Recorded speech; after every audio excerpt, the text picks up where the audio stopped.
Hello everyone, this is part 1 of What If Naruto Failed and Chose a Different Path. This story is made by vfsnake, and I hope you guys enjoy this video and to like, to subscribe, to share, and check out the playlist, to see more comment down below. Now let's start the intro. They call me a god. They call me a god. They call me a god.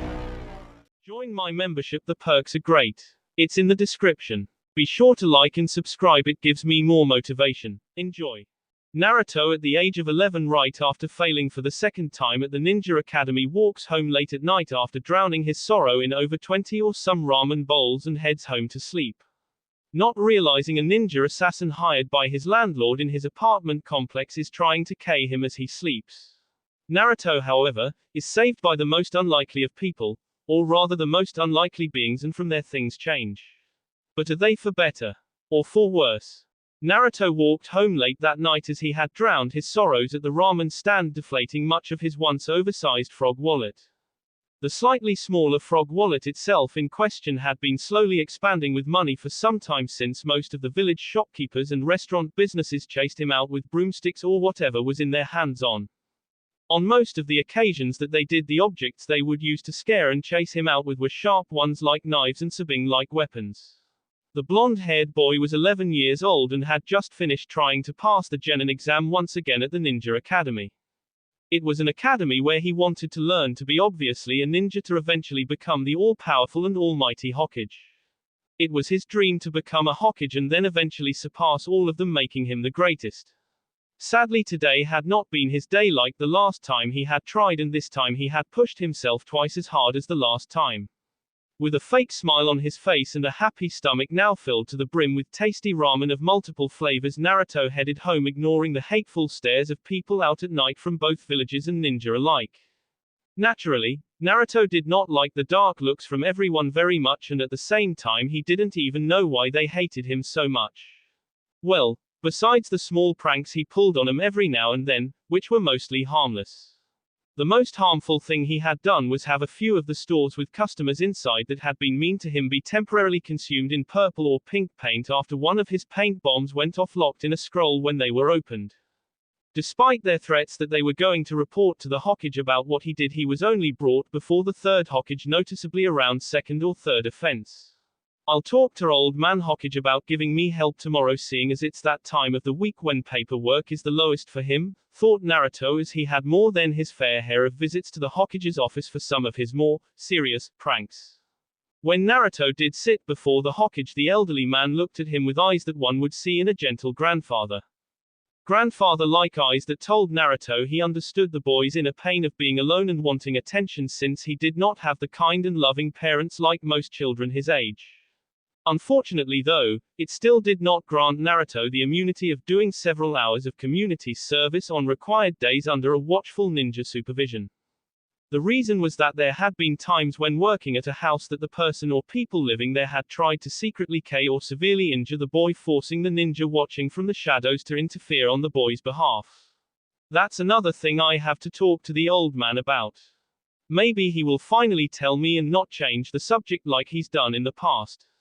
It's almost as if I did something wrong, but what I did was so bad it made everyone hate me. But did I do to make everyone like that even before my pranks started? Said Naruto in a very low whisper, feeling that talking to himself would give him the answers he wanted to his question, but his mind could not give him the answer he wanted. He shook it off for the moment as he headed back to his apartment and dreaded landlord, who he could swear to the 4 Hokage heads above that the old bastard of a man had been stealing money from within his apartment. Naruto entered the slightly decaying on the outside looking building while ignoring the looks from what few tenants were in the hall area that he passed by. Just as he was about to enter, his sickly old landlord popped his head out with a look of disgust on his face at seeing the boy was still alive. "Hey brat, I want another few hundred ryo from you tomorrow for this month's rent," said Jin, the old man landlord, who knew perfectly well he had been already paid in full by the boy since the boy got an allowance from the third Hokage himself. "You have this month's rent from me, so I do not have to give you any more for this stupid month-old coot. Why do you not actually bother the other tenants who don't pay their rent?" said Naruto, unlocking his apartment door with the key he had. Hey, you listen to me, you damn brat. I'm the landlord of this place, and whether you like it or not, I can raise the rates of any part of this apartment complex higher than the other. If you don't like it, then you can get the hell out, said Jin, as he didn't like it when little demon boys told him what to do, as he had seen and felt the power of the nine-tailed fox demon sealed inside the boy. Maybe I will when I go see the Hokage tomorrow and tell him that you'll bother someone who pays rent while you don't lift a finger to those who don't. Maybe he can fire you for doing a piss-poor job, said Naruto, opening the door, entering, shutting, and then locking it to prevent Jin from coming at him with his cane. Judging from the look on the old man, that was any indication, Jin probably would have tried to come at Naruto even if the cane was reinforced with solid steel. Even now Jin was pounding on his door, cursing and raving about lousy brats and not respecting their elders who were much smarter than the boy. You little bastard, I'm warning you right now. If you don't give me the money tomorrow that I ask for, I'm evicting you. Hokage's orders be damned, said Jin beyond the door before stomping away, cane and all. Lousy old man, I'm not paying him any more than he deserves, and when I go to see the Hokage tomorrow, I'm going to make sure he knows what that old fart said to me, said Naruto as he headed for his bedroom, taking off his white shirt with orange spiral on it before falling into bed face first with just his black pants on. Unknown to Naruto as he slept, however, was that the landlord had no intention of Naruto even seeing the third Hokage, much less expecting the boy to live past tonight. He had secretly talked to a low-level Chunin-level ninja whose parents had SD at the hands of nine-tailed demon fox Kyuubi those 11 years ago. Originally the ninja didn't have the knowledge of Kyuubi's existence within Naruto, though after the landlord spoke very discreetly with the ninja, the hatred for the boy as seeing him as the Kyuubi flared to no end, with only revenge in his mind against the demon fox. So Jin and the Chunin-level ninja came to an agreement that after the boy left on this particular for his home to sleep, the ninja would sneak in via window to the bedroom and K the demon boy in his sleep, thus king the demon fox inside of him. Soon I'll have that annoying brat out of my hair and the demon within him, making me a hero. Then the people will flock to this place where the demon SD that I helped K, and I will make a fortune in the process, thought Jin as he could only imagine the money he was going to make off of the boy's death, as he himself slowly went to sleep with the perfect alibi that was available to him for being old, as he did what all old people do, sleep. The low-level Chunin ninja in question crept up the wall silently to the window that the Jin had left open for him to enter, knowing the demon boy was too clueless to even realize his window had been opened by someone other than him. Time to Kyuubi. Then and only then will my parents' souls rest in peace, thought the Chunin, who was masked and covered from head to foot so he couldn't be identified as the man who did what the fourth Hokage could not, slay the Kyuubi. The Chunin entered the room, leaping over Naruto's bed with Naruto in it, looking as the boy turned over onto his back, his stomach with the seal exposed in the moonlight that entered the window. The very seal that the fourth Hokage gave his life to put on the boy to contain the monster that was Kyuubi. Now, you monster, I'm going to do to you what should have been done when you were put into this child. I'm going to K you, and then I'll become a hero of the people, just like the fourth Hokage was when he watched over this village, said the Chunin as he took out his sword from his back, raised it over his head with the sword point downward towards the seal, ready to thrust it into the sleeping and unsuspecting child below him. He did just that, however. Just as he was about to make contact with the seal, it came to life with a demonic orange-reddish light glow, knocking the Chunin back several feet onto his back. When he looked back at the boy, what he saw scared the S out of him to no end, as a hand was now rising out of seal. It was soon followed by an arm, and a head with only one cold, ruthless, and evil-looking eye. It was not long before the figure left the prison of a seal, completely stepping on solid ground, cracking his end back and forth. Then the unknown being started stretching and cracking other joints with the figure's body. "Ah, the smell of a living body," said the figure, breathing in air heavily as he looked around, now dressed in half orange, half a shadowy black, with strange-looking metal arm as well as leg bands, with a strange-looking metal masked face and one eye. "Who the hell are you?" said Chunin, reading his sword in case he was in for the fight of his life, which his instincts told him that he was. The figure seed his head slightly to the right, then back again, before looking over at Naruto's form, before putting his index finger up to his mouth to silence the man from waking the boy. "Shoes. We don't want to wake up the boy, do you? He's had rough day and needs his rest."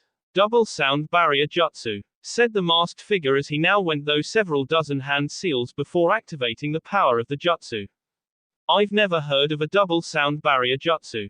What is it? Said the Chunin G-sping his sword tighter, looking between the figure and Naruto, wondering if he could still K the boy if he still tried. It's quite a genius technique really, as it creates a sound barrier over someone inside of the room so they don't listen in on conversations, while creating a second sound barrier around the room to prevent anyone outside the room from listening in. As for not hearing about it, I just created it some few months ago while inside the boy. The very same boy that you were about to K just now, said the figure. His voice at the end went from casual to a very dangerous to near threatening tone as the one eye narrowed dangerously at the Chunin. Wait, did you just say you were inside him? Then that means, you're QB. Said the Chunin, backing away towards the door of the bedroom only to find it was strange as it was locked. Please mortal, that is a name you people gave me, and to me such a name has no meaning if it is not real to who I am. Though I feel you do deserve to know my name before I K you and send you into hell. My name is Slade, said Slade, moving at inhuman speed, and grabbed the Chunin ninja by the T into the wall, squeezing the now gasping man to death.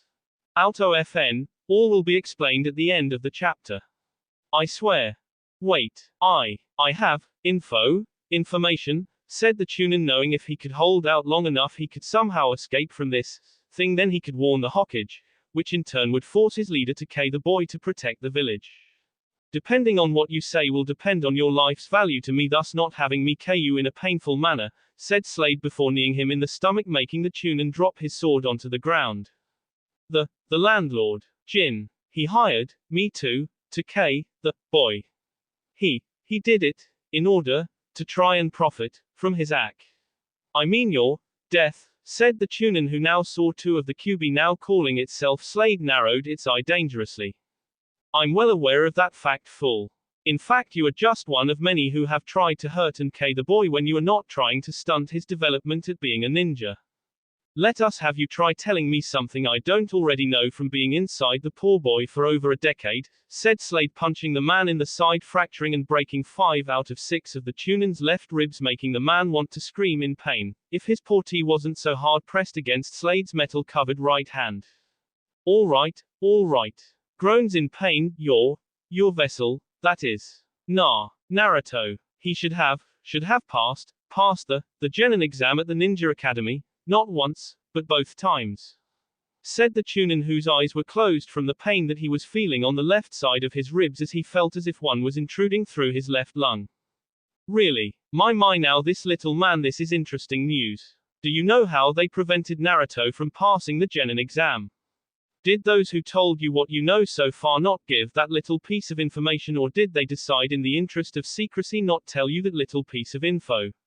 Said Slade as he squeezed tighter on the T just before he slammed his fist into the man's left kneecap. They said something about a genjutsu that was being used on his test papers. The genjutsu would look like a test from another exam, so he wouldn't be able to answer the tests correctly. Then when the genjutsu was dispelled later, they would mark his test wrong, thus failing him. That's all I know, I swear, said the Chunin, as the intense pain his body was feeling was indescribable and was now a breath away from blacking out. That's a good boy. Your information that you just told me will come in handy when I go to speak to your third Hokage about these types of indiscretions against my vessel. As payment for telling me, I will grant you a swift and near painless death, said Slade as his hand around the man's T was now covered in fire spreading through the man's body before the Chunin screamed right before his body was turned to ashes in Slade's hand. With the Chunin ninja now, Slade turned his attention to the boy that was his vessel that still slept in the bed as if nothing had happened. Slade dispelled the first half of the jutsu that was surrounding Naruto before looking out the window out towards Konoha. Well, at least it's cleaner than the last time I was here before the attack I launched on this place. Though Jump City was my personal favorite of a city to be in. Oh well, beggars can't be choosers, and I am neither, nor will I be. Time to get down to business, but first I need to take care of despicable landlord of his, and I know just how to do it. Hey, thought Slade as he turned to the boy and gave him a pat on his head, which Naruto tried to flick away, moving as if he were in a fight. Save your energy, my boy, you're going to need it for when the real training comes and not from the ones in your dreams, said Slade, also known simply as the Great Kyuubi, the great and power nine-tailed fox demon that turned around, leaving the boy in the room and Naruto's apartment, heading towards the landlord's right down the hall.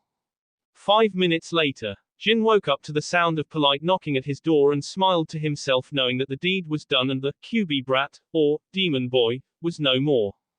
Soon it would be time to spread the word the boy was S and the wealth pouring in. Naturally, the ninja assassin that was the Chunin he hired would get a significant chunk of the pay, seeing as neither one could back out of the deal without facing the third Hokage's wrath.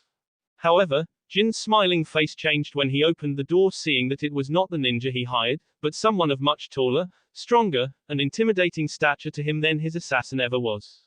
"Who the hell are you?" said Jin, his foul tongue not hiding any of the venom in his voice, because this meant the deal was still in motion of being complete for him. "The name is Slade. I'm here to talk to you about one of your tenants that currently resides on this floor with you. I believe his name is Naruto. Uzumaki Naruto is his full name, to be more precise," said Slade as he slightly narrowed his eye to gauge the man's response. "What about the brat? If you want his apartment, you have to wait a while, as his eviction is going to be quite an eyesore and eyesore all in one for this village. Once he has been, what's the word I'm looking for, disposed of, I'll give it you with the first 2 months free, and you can redecorate it any way you want it.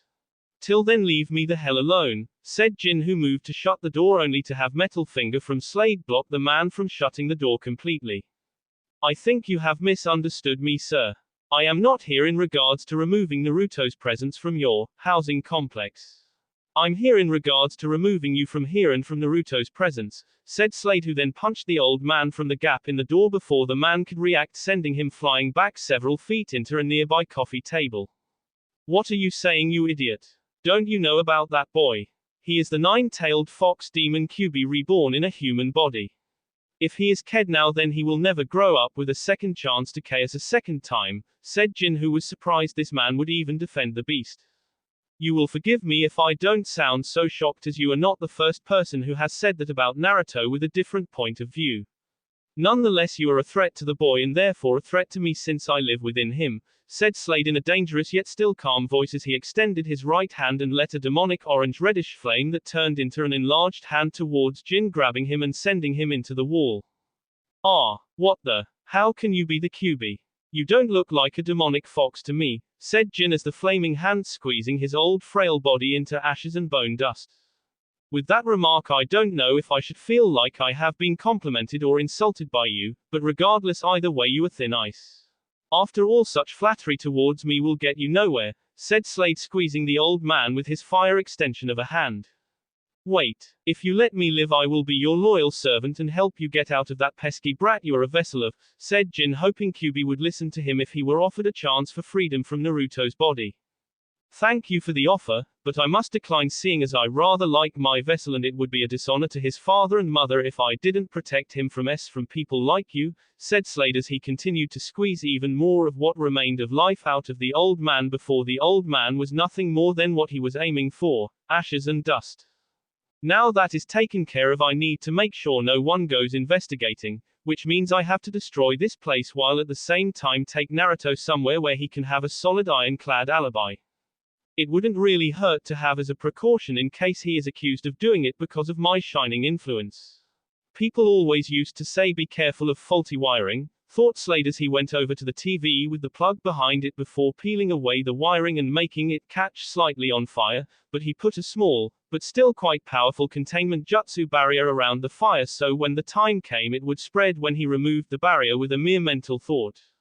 Slade then went to the gas-powered oven and turned on the gas to a setting between low and medium, but at the same time kept the opening of oven thin to give time for the gas to leak out, giving him at least 5 or 6 hours to go before he would leave with Naruto to some place in the village while this part of the complex went boom.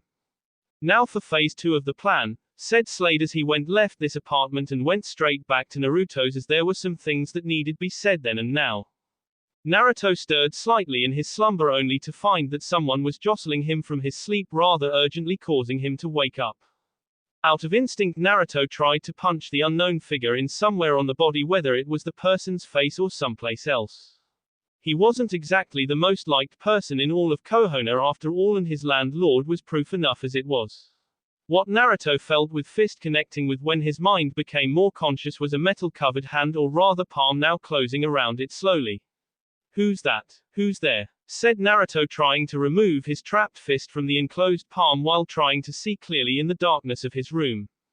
"As much as I would like to humor myself by indulging you on who would win this little battle of the fists in the dark, we don't have time," said Slade, letting go of Naruto's hand and turned on a light in his room, but not before he closed the blinds and tightened them shut so no one would know he was awake. "Who are you? Are you some crazy villager trying to cane me for some stupid reason, or did that crazy old landlord hire you to beat me up to take money from me?" said Naruto, getting into an amateurish, but still promising fighting stance. "The name is Slade. As to your second question, I'm not a crazy villager out to kill you for whatever reason they have against you. As for your landlord, I think he's taking a nap right now considering his old age," said Slade, lying about the last part before turning around, moving over to a splintery, cracking, and nearly unstable chair, sitting on it as if it were the safest thing to sit on in the world, and sat down in it. "So, who exactly are you? I mean, I know your name, which sounds pretty cool from the way you said it, but could you tell me more?" said Naruto, looking at the man with the strange metal face and one eye. Slade sat there for a good full minute, considering his options on telling Naruto everything and not just a half-truth lie of sorts to make the boy trust him. If he told him everything, it could make the boy unstable and possibly freak out on him, thus make things very much more difficult for him to handle the boy. If Slade told only half the truth, then lied all the same to gain Naruto's trust, and then got caught in one of the lies, then the boy wouldn't trust him later when he would much stronger from his tutelage. No one like it when they are lied to, and when you channel that anger into the teachings given to you, then anything you face becomes a wall that must be destroyed. Quite frankly, Slade did not want to be that wall that needed to be destroyed, as he wanted to help the boy, as he was the uninvited guest inside of him. "Okay, Naruto, I'll tell you, but when I do you may not like what you are going to hear," said Slade, getting the boy's already full undivided attention. Auto FN, yes, it is Slade from Teen Tans, as you can tell from the description and name. That will be all for this video. Be sure to like, subscribe, share, and comment down below for more videos. Goodbye.